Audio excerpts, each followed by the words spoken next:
Boldwood presents A Mother's Secret, written by Caroline Finnerty and read by Caroline Lennon. The moral right of the author has been asserted. This performance is owned by Boldwood. Prologue. Autumn had cast a spell around the Dublin streets, and the late September sunlight flickered through the sycamore branches and glinted off the car windscreen in white flashes as she drove along. The leafy green shades of summer had been replaced by rich, earthy crimson, mustard and ochre colours, as the leaves clung desperately to their branches before a breeze would sweep them away. She looked at him sitting across from her in the passenger seat of her Renault Scenic. She hadn't seen him since his wedding day almost 3 years ago. The day he'd told the world that he had finally met the one. Took him long enough. As he stood up on the altar, beaming with adoration for his new wife, that he'd only known for 6 months, she couldn't help wonder what had been wrong with her. She had spent so many years wishing he would look at her like that, but he had never felt that way about her. He looked well now, she had to admit, as she risked another look at him. His athletic physique hadn't changed since she'd last seen him. Marriage obviously suited him, she thought bitterly. His short-sleeved T-shirt showed off his toned forearms. Bronzed, she guessed, from all his time spent outdoors. He had never owned a car, preferred cycling everywhere. His wavy brown hair was longer now than it used to be, but it suited him like that. A faint shadow of stubble peppered his strong jaw. It annoyed her to find that he still made her heart leap. She hadn't expected that after all this time. Tiny bubbles fizzed up inside her tummy. Anticipation or terror, she wasn't sure which. Was she doing the right thing? She knew he was wondering why she'd wanted to see him again after all this time. She guessed that her message out of the blue last week, asking if they could meet somewhere to talk, had made him uneasy. He had suggested meeting at one of his coffee shops. She had read a feature on him in one of the Sunday papers a few months back, and he had a chain of them. Quite the entrepreneur by all accounts. But she had suggested Sandymount Strand.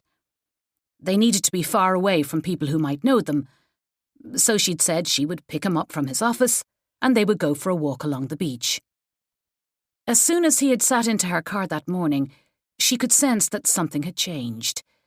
The connection, that magnetic force between them that had once been so strong, had somehow dissipated. And it made her sad now to find that their conversation was stilted where it once had flowed. To think he used to be a vein of excitement cutting through the mundanity of her life, and now it felt as though they'd nothing in common. Well, maybe not nothing, she thought, feeling an unpalatable lump of guilt stick in her throat. They had caught up on their mutual friends, who was doing what, who was married now. She asked him if he had any children, and he said he hadn't. She wasn't sure if it was her imagination, but she thought she had seen a sheen of pain in his eyes that told her there was more to that story. "Mama, why is that man in our car?"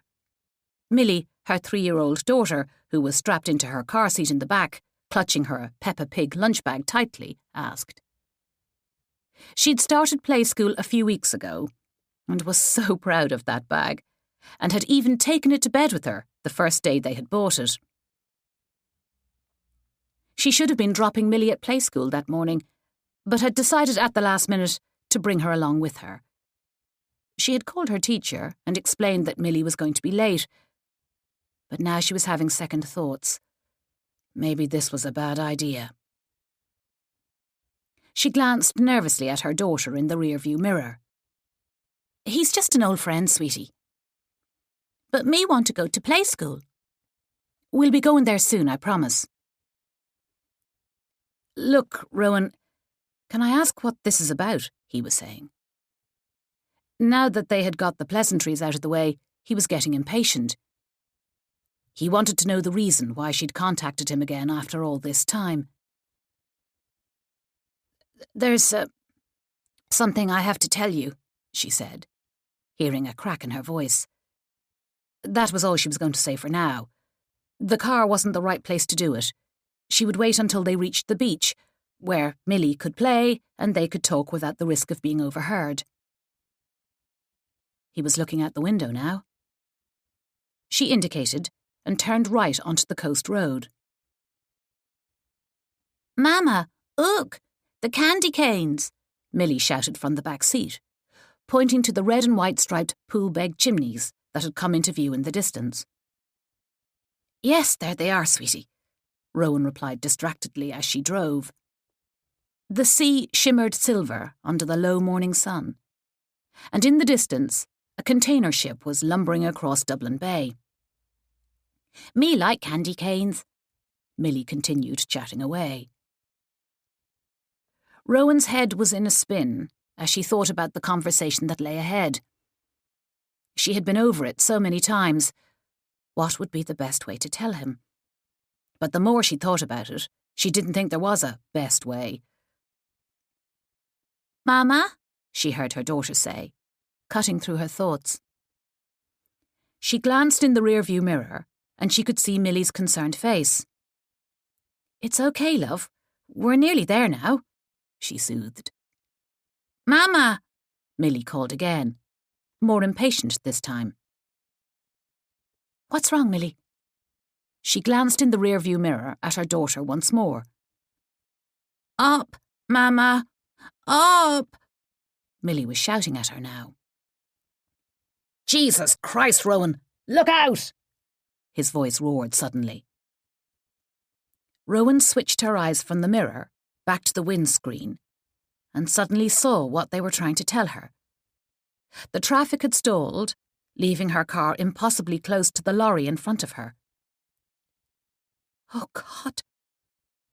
She slammed the brake and tried to swerve, all the time knowing that it was too late.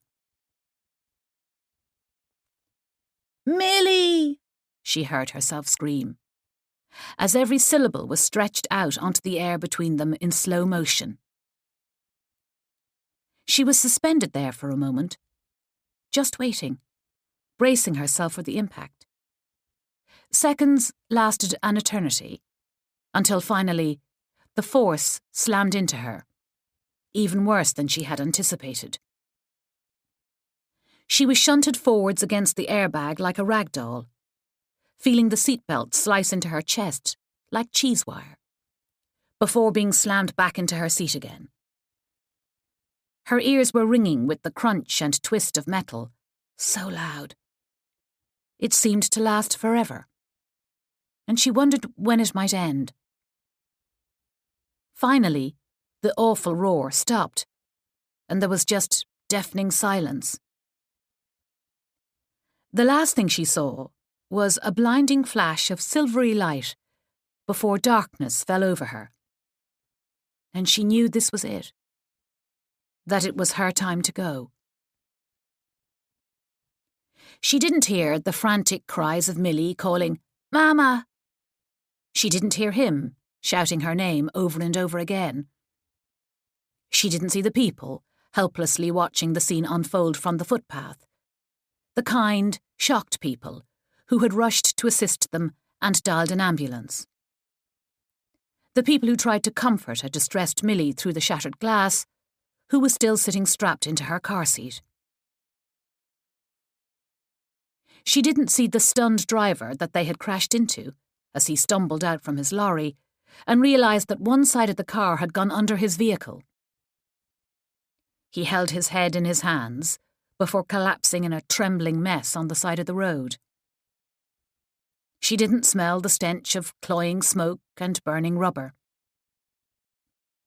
Rowan didn't hear the people who tried to talk to her through the wreckage, begging her to hold on. She didn't hear the people who prayed over her while she left this world. Chapter 1. Helena. The day before everything went wrong had started off just like any other one. There had been no signs, no solitary magpie or black cat crossing her path to warn of what was to come. Helena O'Herlihy had got up that morning like she always did, and gone to the Cara family practice in Rathmines, where she worked as a GP. She had had a steady stream of patients that day. She had seen an elderly patient suffering with gout, and she had prescribed antibiotics for a toddler with a chest infection. But when her patient Julie Carroll, a young mother of 2, had broken down in front of her during her checkup following a recent miscarriage, something had erupted inside Helena. Something she had managed to keep suppressed and hidden for a long time. Helena hadn't even realised she was crying until Julie reached across her desk and handed Helena one of her own tissues from the box she kept there for her patients. Helena had always prided herself on her professionalism. They had been trained in medical school on the importance of remaining sympathetic but detached from their patients' problems. It had been drilled into them that they must keep a professional distance. And up until today, she'd always managed to achieve that. As a GP, she'd seen lots of her patients break down in front of her over the years, but it wasn't meant to be the other way around. It wasn't a two-way street. Of course, there had been times when she had shed a tear when a patient had died, or when a child in her care had been diagnosed with a serious illness, but it had always been in private, behind the closed door of her surgery. She had never let the mask slip in public before. But Julie's pain had mirrored the emptiness inside her own heart, as she herself grappled with the recent losses of her own much-wanted pregnancies. As soon as she had taken the tissue proffered by Julie, Helena had realised a line had been crossed, and she quickly pulled herself together. She began issuing harried apologies and mumbling things like, "I don't know what came over me." Julie had made sure she was all right before standing up to leave, and Helena had mumbled more awkward apologies as she saw her to the door. A few minutes later, there was a knock on her surgery door. "Is everything okay, Helena?" Mairead, their receptionist, had asked as she came into the room. "I saw Julie Carroll on the way out, and she mentioned I should check on you." Helena was mortified when words deserted her, as once more she was engulfed by tears. "Oh, love, what is it?" Mairead, a kind but efficient woman, had quickly closed the door behind her before wrapping her arms around her in a motherly fashion, while Helena sobbed harshly onto her shoulder.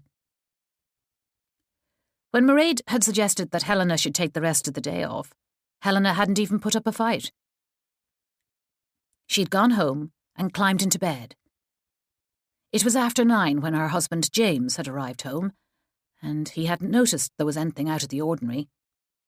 He had left her alone and gone to sleep in the spare room. They had been avoiding each other lately anyway. That had been yesterday, and as Helena got up that morning and dressed for work, she already felt a lot better. She felt fortified by the dawn of a new day, if a little embarrassed by her outpouring the previous day. But it was out of her system now, and she resolved never to let it happen again. She made a mental note to call Julie Carroll first thing to apologise for being so unprofessional. She was the first one in the practice that morning, and was just going through the backlog of paperwork, which had piled up from her early departure the day before, when there was a knock on the door. "Come in," Helena called. The door opened, and she saw the friendly face of Ken, a fellow GP and the practice owner. "May I come in?" he asked hesitantly. He was in his mid-50s and dressed in his usual uniform of a tweed jacket over a shirt and tie. Helena guessed he'd been dressing like that since he'd been in college. He was a kind man, if a little socially awkward. "Of course," she said. "Take a seat." He came in and sat on the chair at the end of her desk, the same chair that Julie had sat in the day before. He crossed his legs awkwardly and was fidgeting with the end of his tie, rolling the fabric up like a Swiss roll, before unfurling it down again. "Mairead mentioned what happened yesterday," he began. Are you okay?" "I'm very sorry about that."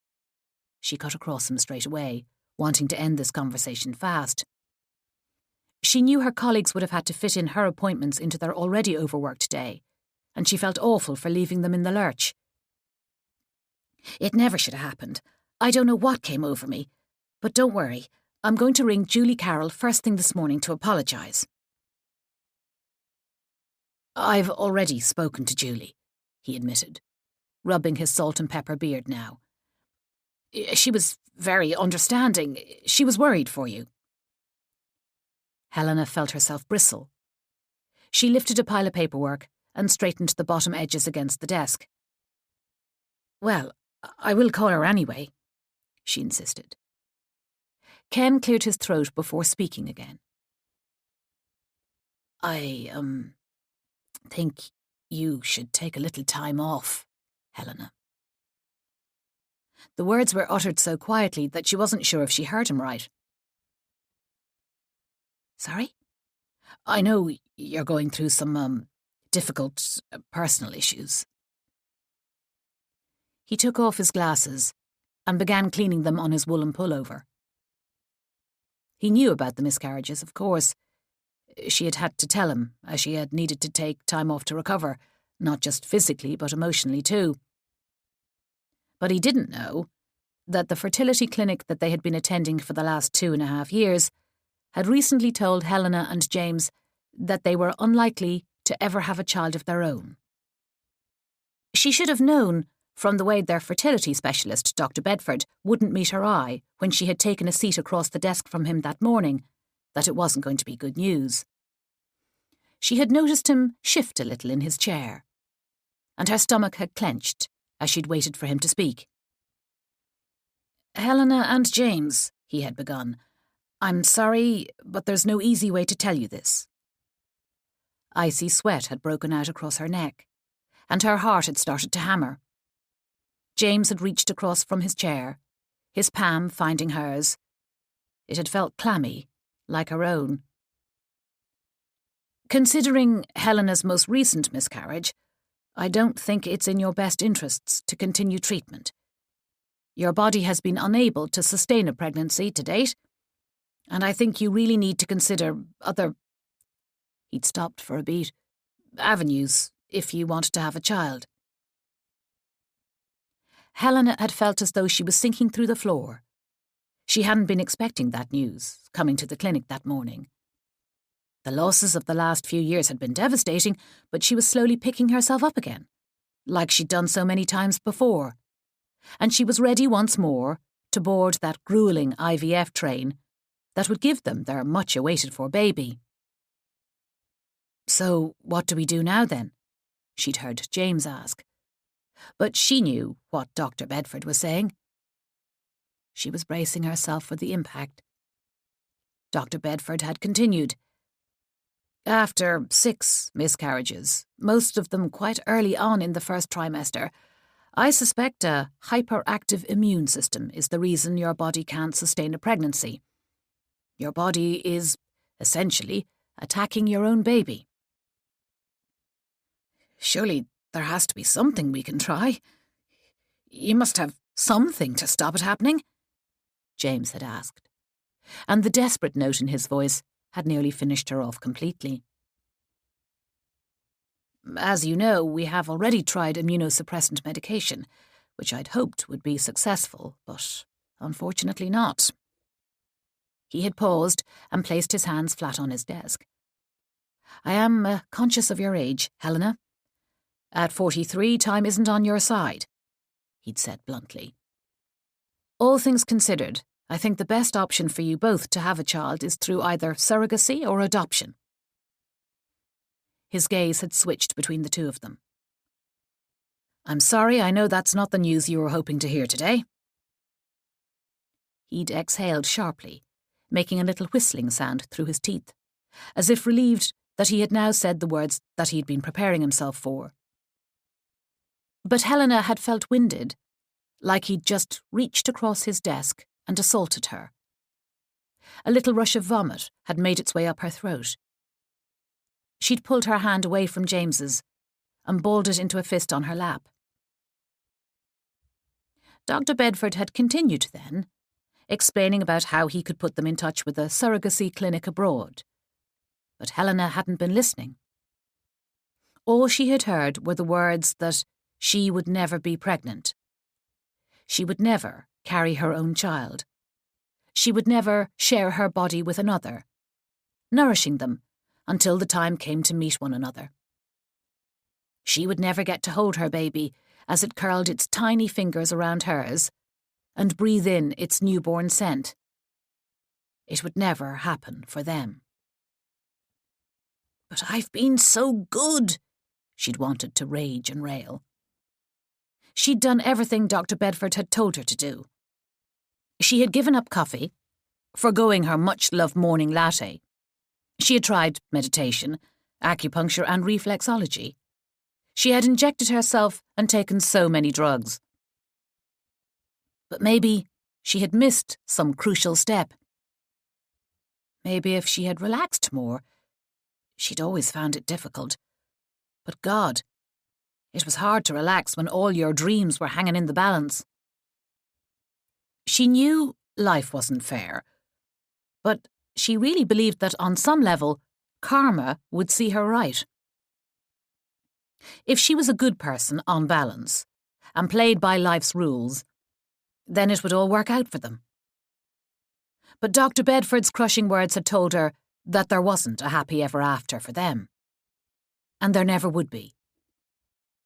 As he talked, she could taste the metallic tang of her own tears as they fell down her face. They had returned home from the appointment, both stunned by what they had been told.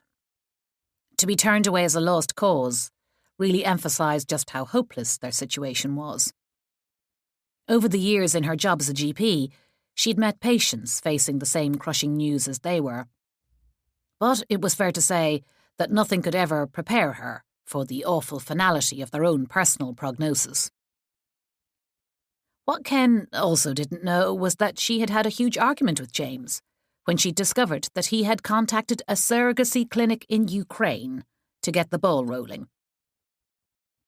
James couldn't understand why she was so angry.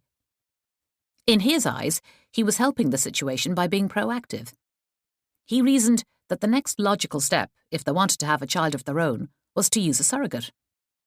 But to her, he was being completely insensitive. She couldn't believe he was able to think about going down that road yet, while she was still grieving the fact that she would never carry her own baby, that she would never feel those first fluttery kicks as graceful as butterfly wings, or the firm roundness of her baby growing strong inside her tummy. She felt like a failure. Carrying a baby was one of the most fundamental tasks of womanhood. And she would never understand why her body couldn't do what generations of women had done before her. James didn't seem to understand the depths of her grief, and so they'd barely spoken to one another in 3 weeks. It was too hard to see her pain mirrored in his eyes. He was better off without her anyway. It was her fault that he would never be a father. His tests had all come back fine. He had joked about how his swimmers were the Michael Phelps of the sperm world. She was the only obstacle standing in his way of fatherhood. It was a cruel irony that he was so good with children. Whenever they would go to the birthday parties of their nieces and nephews or their friends' children, James was the one tearing around the garden with the children, while the adults looked on, balancing paper plates of canapes and sipping wine. He was always the biggest child of them all. Then they would plaster a smile on their face as they posed beside the birthday child for a photograph. And nobody would ever guess the pain they held inside their hearts as she wondered when it might be their turn. When was she going to be the one standing taking a photo of her child, blowing out candles on their birthday cake? Helena didn't know how they would move forward from here, or even if they could. The chasm between them seemed too much. But what about my patients? Helena argued to Ken. I can't walk out on them. The practice is busy enough as it is. How dare he suggest that she wasn't up to doing her job? She was a good doctor. Her job was all she had left right now. Come on, Helena. You know better than anyone how important it is to take care of our emotional well-being. Sometimes, as GPs, we spend so much time caring for others that we forget to look after ourselves. This job can be very demanding if you're going through something in your personal life. Your health and well-being has to come first. We can get a locum to cover you. I'm sorry. Tears pushed forward once more, and she tried to blink them away before Ken would notice. Damn it, anyway, she cursed herself. Why couldn't she just hold it together? All the drugs and hormones in her body had turned her into a mess. She was mortified when he reached for a tissue from the same box that Julie had done the day before and handed it to her. Everything will be okay. Just take a month out and give yourself time to get better, Ken advised. A month? It's for the best, Helena. You can't give your patients the best care if you're not taking care of yourself first. Helena blinked back tears. I'm a good doctor, Ken. I know I made a mistake yesterday, but I'm good at my job, she pleaded.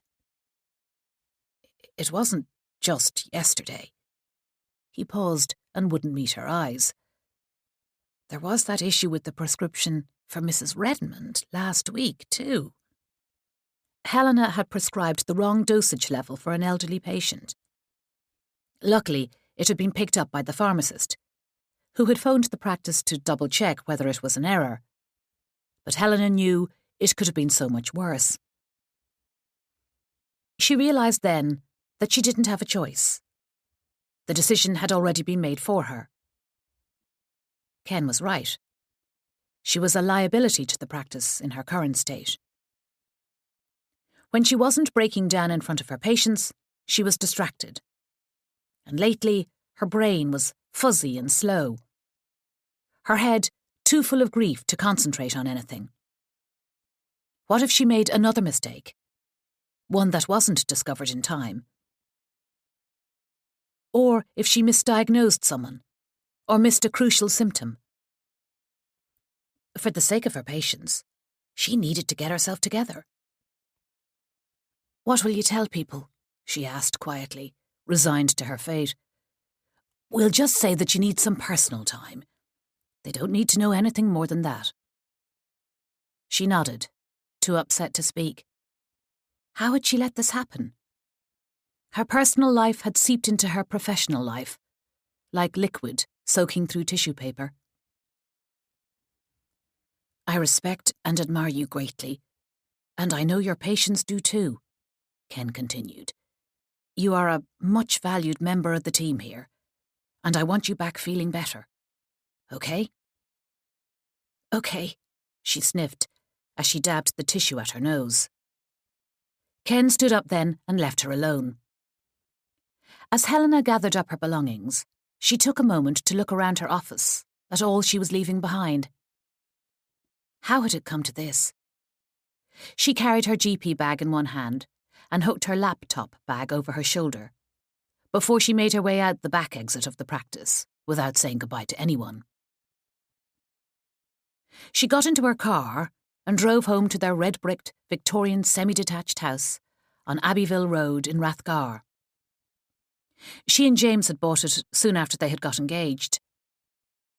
This house, with its original fireplaces and timber sash windows, where children scooted past on the leafy streets outside, had seemed like the perfect family home. As soon as she had set foot inside it, she had already imagined laughter ringing between its walls. The house had a generous rear garden for this part of Dublin, and was shaded with a large oak tree. They had had a whole future planned here. They would lie in bed together, imagining what their children might look like. They both wanted at least 2. She pictured James tying a rope swing over the boughs for them to play on, and maybe building them a little timber playhouse down the end of the garden, which she would paint in the softest shade of apple green. She had already visualised the nursery, decorated in pale greys, with a delicate canopy draped over the cot. But it had never transpired. Helena put her key in the lock and let herself into her empty house, which was now the shell of her broken dreams. How had her life come to this? She and James had never been more distant. And now she had been deemed unfit to do the job that she adored. She pushed the door closed behind her and slid down along it with her back until she reached the floor. She stayed sitting on the black and white checkered tiles of her hallway until she lost all sense of time. And when the doorbell rang suddenly, she jolted. She picked herself back up again, and through the stained glass panes of the door, she could see the outline of a dark-clothed man. "Hello," she said, pulling the door back and quickly composing herself. It took her a moment to register that he was dressed in a Garda uniform, and a white squad car with blue lights on the roof was parked behind hers in the driveway. Her mind felt as though it was trudging through concrete as she tried to work out what was going on. Perhaps he had followed her home. Maybe she had broken the speed limit or run a red light. She barely remembered the drive. Her head had been in a spin and her eyes blurred with tears. Immediately, her heart was racing and blood filled her ears. "Are you Helena O'Herlihy, married to James O'Herlihy?" he began. Yes, I am. I'm Garda Lorcan Murray from Donnybrook Garda Station." "Uh-huh," she said, wishing he would just hurry up and tell her what this was about. "I'm very sorry to tell you that your husband James has been involved in a serious road traffic accident on the Coast Road earlier." James, she repeated, buying her brain time to process what he was telling her, even though she had heard what he had said. "He's been taken to Dublin City Hospital by ambulance," the Garda continued. "Is he okay?" The voice that came out didn't sound like her own. "Unfortunately, I don't have that information, Mrs. O'Herlihy, but you need to get to the hospital urgently." Chapter 2. Aidan. Aidan sat in the boardroom of Mason Fidelity Investments and looked at his watch. It was just after 11 a.m. He wondered how much longer this presentation was going to go on for. Joe, the guy who was standing at the top of the boardroom, had recently been recruited on their graduate programme and was keen to make an impression on the company directors. But Aidan didn't have time for his long, drawn-out style.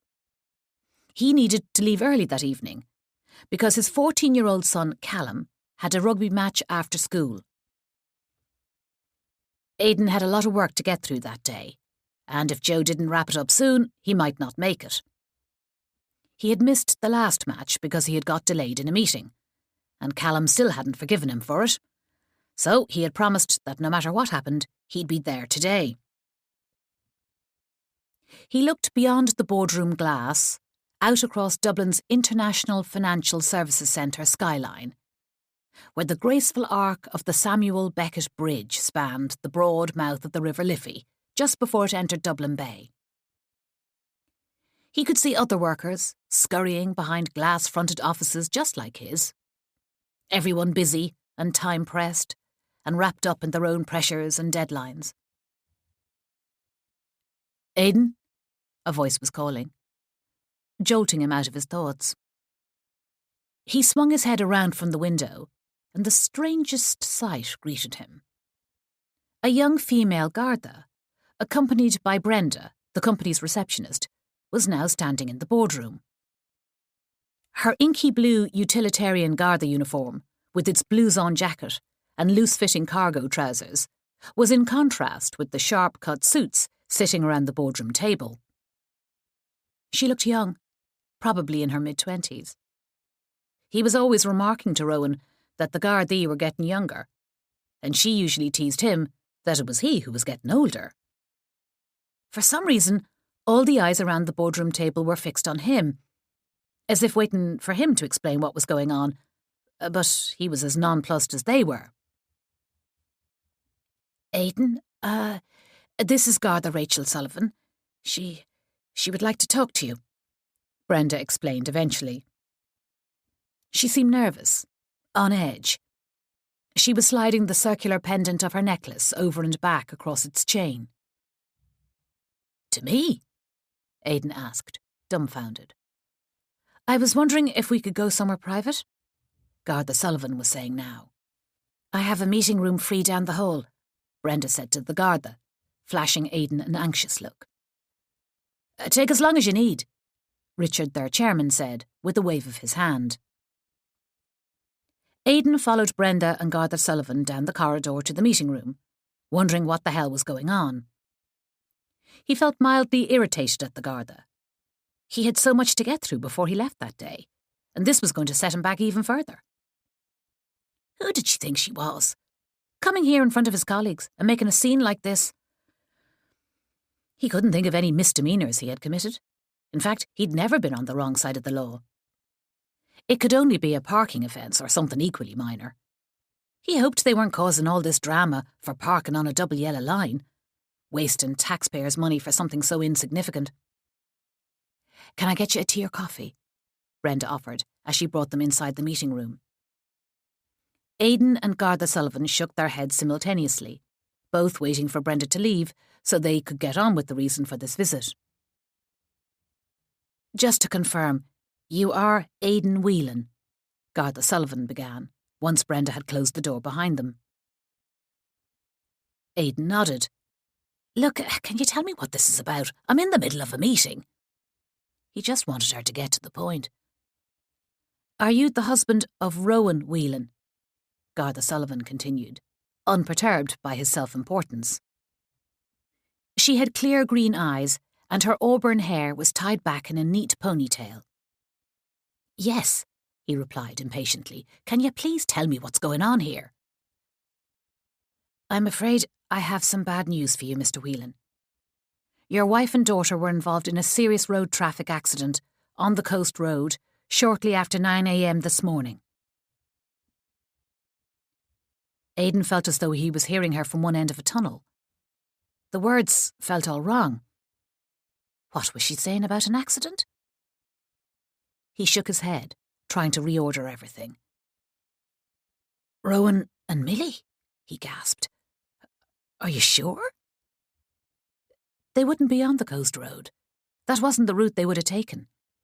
They would have dropped the boys to school for 9 and went on to the play school afterwards, like they usually did. He felt a flicker of hope turn on, like a switch inside him.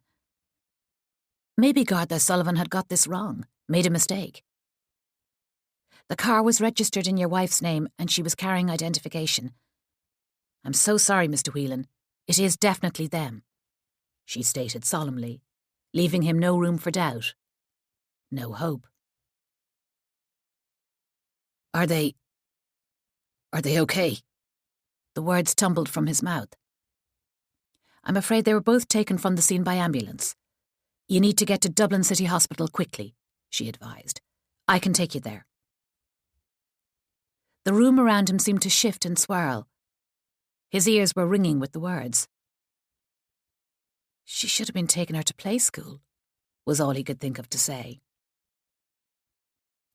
Garda Sullivan nodded sympathetically. "I'm sorry, Mr. Whelan. We should go to the hospital now." She was kind but firm. He pushed back his chair and stood up.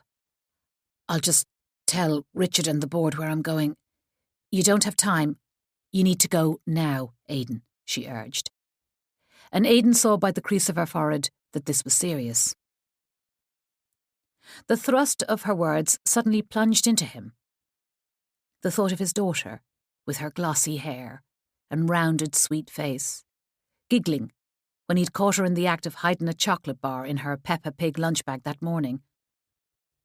He thought of Rowan, with her dark wavy hair bouncing around her shoulders as she had danced with the kids in the kitchen. Had he even kissed her goodbye as he had hurried out the door? He couldn't remember. He had kissed the children. He always kissed them. But he hadn't kissed his wife. Oh, God. No. You have to tell me. Will they be okay? He begged. I'm very sorry, but I don't have an update on their condition. She shook her head. The hospital will be able to give you more details. We should go now. As he followed Garda Sullivan out of the meeting room, Aidan's legs felt like those of the action men he'd played with as a child, with stiff joints that worked independently of one another. It was as if he couldn't get them to move properly. The open plan office was now eerily quiet, and he was aware of the eyes of his colleagues surveying the scene as they wondered what was going on. Surely this wasn't happening. It couldn't be happening. Things like this didn't happen to him. They happened to other people. But as he walked past Brenda at the reception desk, her eyes two pools of worry, as he left in the company of a Garda, he knew, somehow, it was real. How he longed to go back to before. Before, when he was stuck in a tedious presentation, when Rowan was taking their daughter to play school, and everything was okay in his world. This was all going to be all right, he told himself. His wife and his daughter would be fine, because they had to be. There was no other option. Chapter 3. Helena.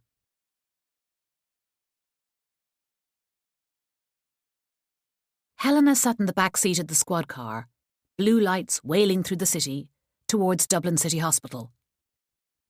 Tears wound their way down her face as she looked out through the window, where the streets sped past in a blur of grey. As bright autumn sunshine streamed in through the glass, her mind whirred with regrets.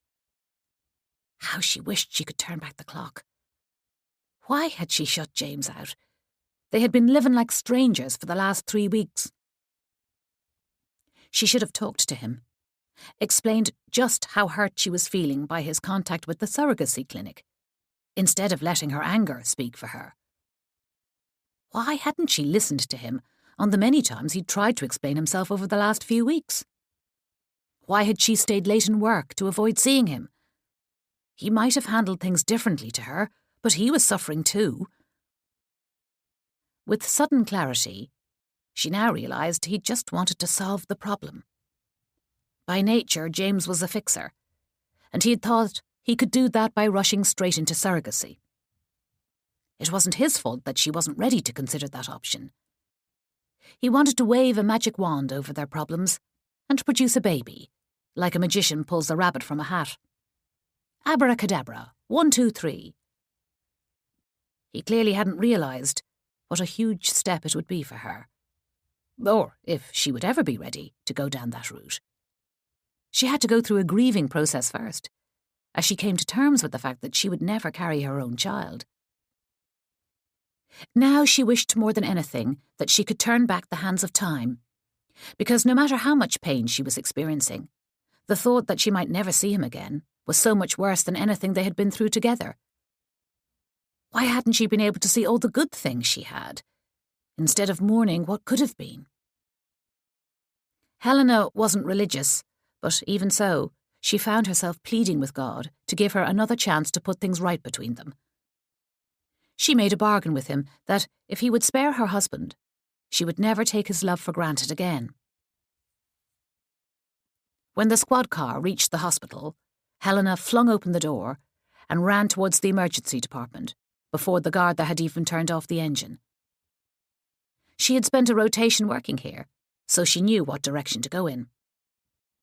"I'm the wife of James O'Herlihy," she announced breathlessly when she reached the reception desk. She watched the woman's face change as she nodded knowingly. Her eyebrows pinched together in sudden recognition, and Helena was sure she could see sympathy in the woman's eyes.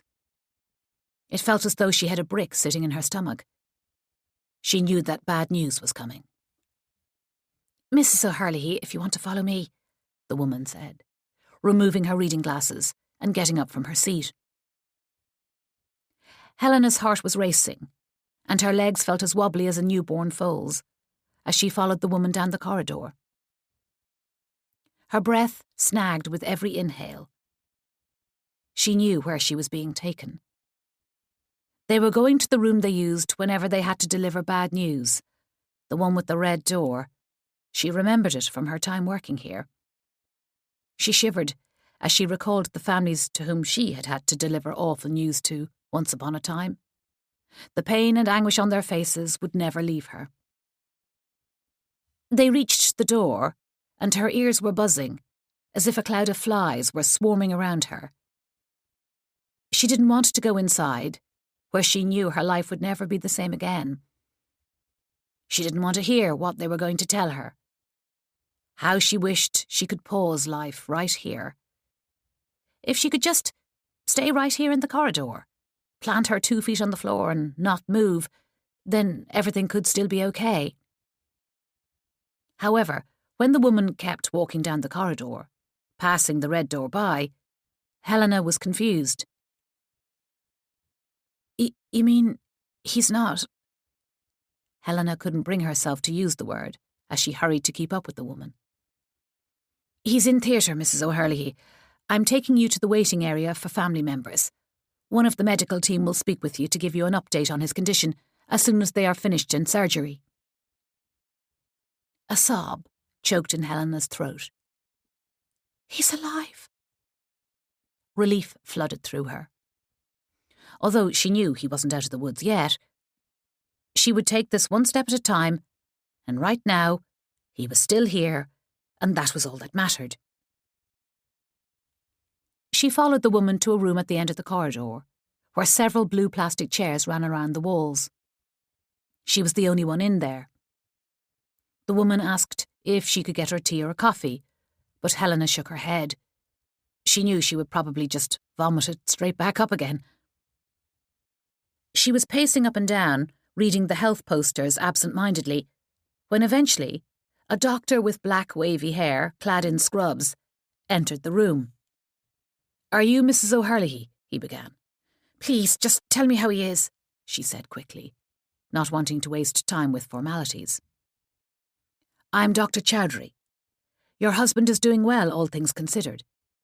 He sustained a fracture to his left femur, which required emergency stabilisation surgery. Thankfully, that seems to be the extent of his injuries. He doesn't appear to have any internal bleeding, although we will be keeping a close eye just in case. He's not out of the woods yet, but he's doing as well as can be expected given the circumstances." Helena exhaled and felt the warmth of relief flooding through her body. She knew those injuries were serious. A broken femur could be life-threatening. But she was so grateful to get another chance with him. Bones could heal. They could be fixed. "He should be counting his lucky stars," Dr. Chowdhury went on. "To be a front-seat passenger in a crash like that, he is lucky to be alive." He shook his head. "Passenger?" Helena repeated the word, a seemingly small detail, but it threw up so many questions in her mind. She had assumed he had been knocked off his bike. Whose car had he been in? James usually cycled to the Green Coffee offices in the Grand Canal Basin. He hated sitting in traffic. He had set up the chain of environmentally friendly coffee shops 7 years ago, and they were rapidly expanding across Dublin. Then her mind caught up. Maybe he was a passenger in a taxi. Or perhaps he was going to a meeting with a colleague, and they had decided to travel together. There were lots of reasons why he would have been a passenger. Yes, Mr. O'Herlihy was travelling in the passenger seat. He's stable now if you want to see him. Bear in mind, he's still quite drowsy after the anaesthetic, so don't be alarmed if he seems disorientated or confused. What about the driver? Helena pressed. Are they okay? I'm afraid I'm not at liberty to say until the next of kin have been informed. Helena felt a chill wash through her. Of course. She nodded. She knew the protocol. Now, if you'd like to follow me, Mrs. O'Herlihy, I will take you to see your husband. Chapter 4. Aidan. Aidan took a deep breath as he followed Garda Sullivan through the sliding doors into the hospital building. He was glad that she knew where to go, because his brain couldn't process what was happening. Everything seemed surreal. From the doctors and nurses hurrying past him, to the bright yellow sunlight streaming in through the glass atrium, making the reception area seem impossibly hot. He waited while she spoke to a member of staff, and then they were led down a corridor until they came to a stop outside a red door. They were ushered into a small windowless room, which was empty, save for a box of tissues standing on the table. "I'll get one of the medical team," the receptionist said, before closing the door behind them again. Aidan began to pace around the room. "Why don't you take a seat, Aidan?" Garda Sullivan suggested after a moment. He shook his head. "I'm good, thanks," he said, as he continued to walk in circles around the tiny room like a hamster on a wheel. The more Aidan looked at the Garda, the younger she seemed. Far too young to be tasked with something like this. Finally, the door opened, and a doctor entered and introduced himself. But Aidan's mind was too full of terror to catch his name. "Please tell me, are my wife and daughter okay?" Aidan asked straight away. The man's eyes darted away from his. "Mr. Whelan." He paused for a breath. "I'm so sorry to have to tell you this, but your wife didn't make it. My team and I tried everything we could to save her, but she sustained a massive head injury, as well as catastrophic internal bleeding. I'm so sorry." Somewhere on the periphery, Aidan could hear this man's words.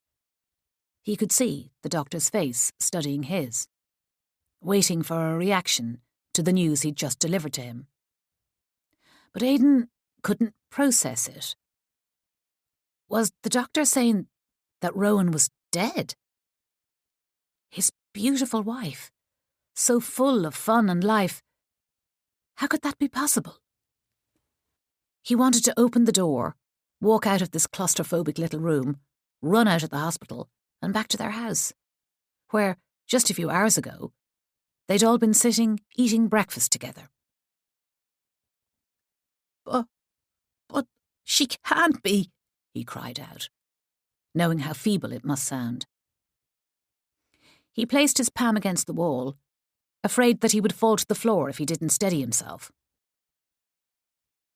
"I know this is a lot for you to take in," the doctor said. His face was creased in sympathy, and somehow Aidan knew what he was saying was true. So, she's dead?" he asked, finding the words seemed to stick and clot in his throat. His wife was dead. Rowan was gone. This was all wrong. Thoughts floated past him, but he was unable to grasp them. His brain felt as though it was congealed with sludge. "I'm so sorry," the doctor said.